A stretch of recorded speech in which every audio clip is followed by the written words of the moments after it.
Hi, my name is Joshua Edwards, and I imagine you're looking at this video right now because you or someone you know is interested in learning an instrument from the violin family. Well, I have over 15 years of teaching experience, and I wanted to share some insights on finding an instrument that's going to save you some money and get you an excellent instrument to get started on. Now, you're probably wondering, okay, where should I go and where should I not go?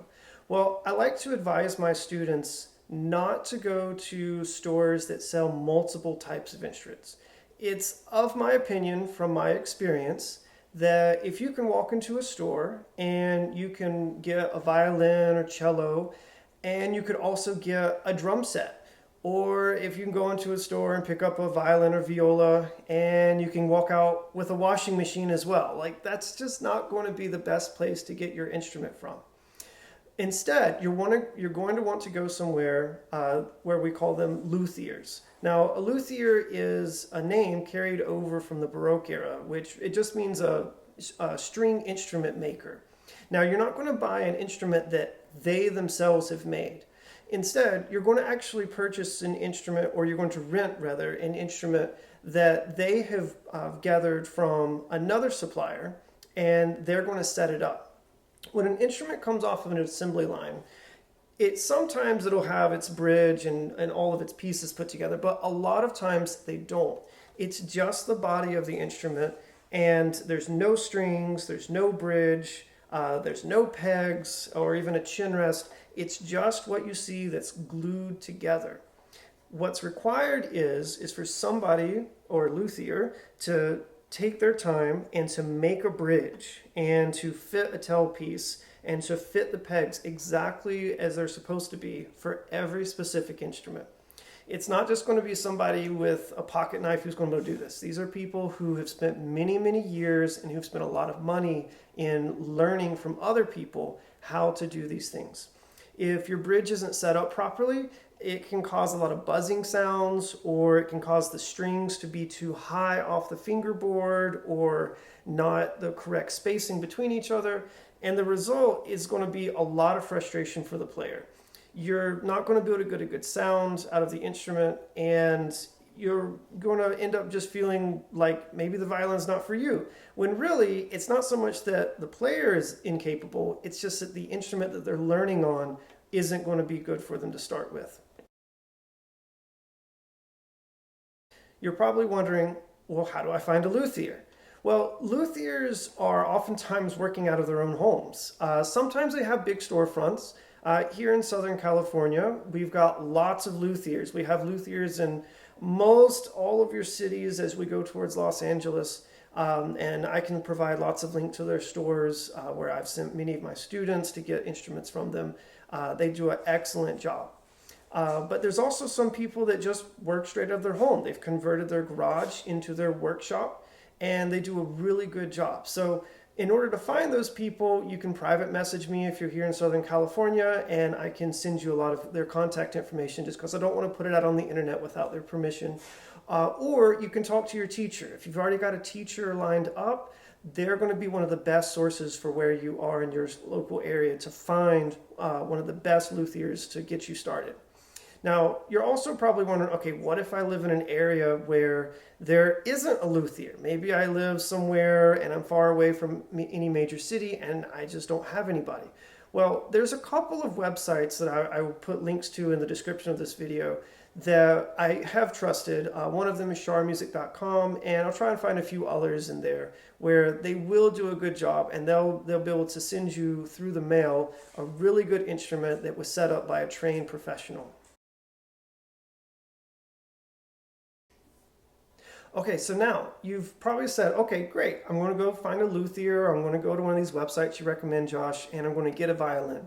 But now, should I rent the violin or should I buy it?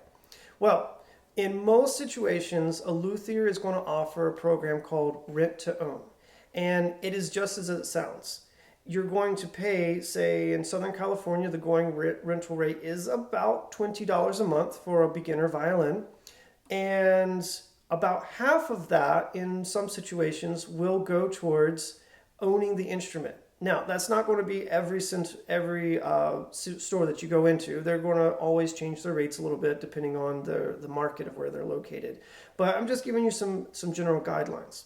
All right, so let's say you're paying $20 a month, and $10 a month of that goes into the equity.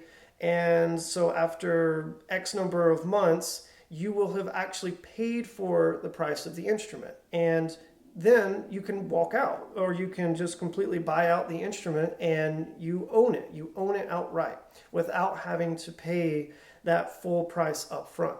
Now, this is particularly good for somebody who's just getting into it, and maybe you're not sure if you want to make that big investment. And so you're just like, you know what, let's, instead of just buying the whole thing up front, let's just try a little bit of time. And it's a good, safe way to not have to invest too much money up front and yet still get a really good instrument. Another benefit for rent-to-own programs is you have some damage protection. So let's say that your child or you have your violin or your instrument and a seam splits open on it. In a lot of cases, or I should say in some cases, that is going to be covered under the rental agreement. Now, this is something you need to talk to your luthier about, so don't take my word for it. You need to talk with them about it directly whenever you sign your rental papers. But in a lot of cases, if any damage to the instrument is going to be covered under the rental agreement, provided you did not do the damage. Things that would not be covered is maybe leaving it in a hot car. Violins do not like being left in hot cars. They tend to explode. The same thing if you sat on it. It's not going to get covered under the rental agreement. But most of your other damage and workmanship defects, those will be covered. And so that's a really good reason to do a rent-to-own. Now, another benefit of doing rent-to-own is if you're working with a small child who can't fit on a full-size instrument yet. So we have fractional size instruments. So in these cases, let's say we have a 5-year-old student learning violin, they're going to need to be on somewhere around maybe a 16th size or a 10th size violin. Now that's really, really small in comparison to the full size. And there's many sizes in between. You don't want to have to purchase every single size of the violin between the time that they start and then to the time that they end up on a full-size instrument. By that time, you'll have many violins and nothing really to do with it. So rent-to-own is a good situation because you'll rent the small violin, and then as the child grows, you just take it back to the luthier, and they'll give you the bigger size, and you still continue building equity. Just because you've traded in the violin, the equity still stays with you, and eventually, when you get to that full-size instrument, you're going to be able to purchase a really nice instrument. Another reason why to do rent-to-own is strings. A lot of people don't consider this, but violin strings are expensive, and they're more expensive than guitar strings. So whenever you're renting, and let's say you've rented a violin, they're normally going to come with a fresh set of strings on it. For students, a set of strings can last a fairly long time, maybe a year even. Now, I know a lot of very experienced violinists out there, and they probably just took a deep gasp, and they're like, oh no, never last a year on a set of strings. But for students, you can make a set of strings last for about a year. And by the time, in a lot of cases, that the student is ready to trade up to the next size violin, that's about the same time that the strings are going to be wearing out, and you don't have to purchase them because as you trade the violin up, you get a fresh set of strings on your new violin.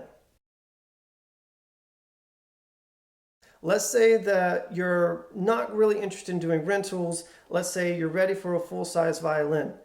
In those cases, you're going to look to spend about $450 for a brand new beginner setup. Now, what that's going to be is a violin, a bow, and a case. You're also going to get a block of rosin. Now, this is a rosin cake that's wrapped up in a cloth. Sometimes they come wrapped up in cloths. Sometimes, or more often with the students, they come in a little wooden block. And the rosin is particularly useful whenever you have to put it on your bow to give your bow more grip on the string. We'll go over the use of the rosin more later, but I'll just go ahead and let you know you don't want to touch the horsehair directly with your skin nor do you want to touch the rosin directly with your skin. You also need to be very careful with handling your rosin. In other words, don't give it to small children, because if you drop it, it shatters, and it shatters into like a million pieces. Now, rosin's not too expensive, so it's easily replaced, but it can certainly make a mess if you drop it on a hard surface. Let's say you don't have $450, but you still want to own an instrument on your own. You can find used instruments. I've seen some good deals out there for rental instruments that were previously rented, or they were previously owned by a beginning student and they traded up. And you can buy, say, something like an Eastman Model 80. That's a very common, very popular instrument. You can get them used, full kit, violin, bow, and case, for about $350. In some rare cases, I have seen violins cheaper. I believe there's one violin down at the LA Violin Shop. I hope they don't mind me doing a plug for them there. Where I think they sold it for, gosh, it was maybe $200 or something. And it was actually a pretty good violin. But again, it's coming directly from a luthier. If you go online, or if you go into any of your other big box stores, in my opinion, it's kind of a waste of money. You're going to just buy yourself a headache. Let's talk about sizing. So again, this is another reason why you want to go directly to a luthier, because they're going to be able to help you with the sizing. Or your teacher. If you've already got a teacher lined up, your teacher is going to be one of the first people to talk to about sizing. But for those of you who don't have either of those situations, or maybe you haven't found a teacher yet, I'll go over a little brief introduction on how to size a violin and roughly how to size a viola. Cellos and basses are a little bit different. So with a violin, this is a full-size instrument. They don't come any larger than this, but the student's hand should be able to reach comfortably around the scroll. So you can see my hand reaches around, and I've still got a droop in my arm, but that's just because the violin doesn't come any bigger than this, and well, I've kept growing. So, but let's say we've got a student who, they've got the violin up against their neck, and their arm is fully stretched out, and their fingers can't quite reach around the scroll. In this situation, I would say the violin's too big, and they need to go down 1 or 2 sizes until their hand can reach around the scroll again. Now, let's say if the opposite situation happens. Let's say I'm 10 years old and I'm playing on a half-size violin, and my hand can reach around the scroll comfortably, and I've got this big old droop in my arm. In that situation, I'm going to recommend the student move up 1 or 2 sizes, because they can handle a bigger violin at that point. Now, some teachers, they might disagree with me, and in those situations, you should listen to your teacher, because your teacher is going to know you, they're going to know the student, they're going to see what's going on, and they're going to be able to give the best advice for everybody. Everything I just mentioned, those are just kind of general guidelines to help you in sizing if you don't have anybody else where you're located. Okay, so we've got our violin, we managed to pick it up from a luthier, everything's great. Is there anything else that I'm going to need in order to get started? And the answer is yes. There's just 2 more items that I recommend my students have before they can get started learning violin. The first item is a shoulder rest, not to be confused with the chin rest. The chin rest will come, or it should come, on your violin whenever you rent it. The shoulder rest, however, will not, and that's going to be an item that you're going to need to purchase at the luthier, or you can purchase it online as well. Now, the shoulder rest, there are 2 different trains of thought with the shoulder rest.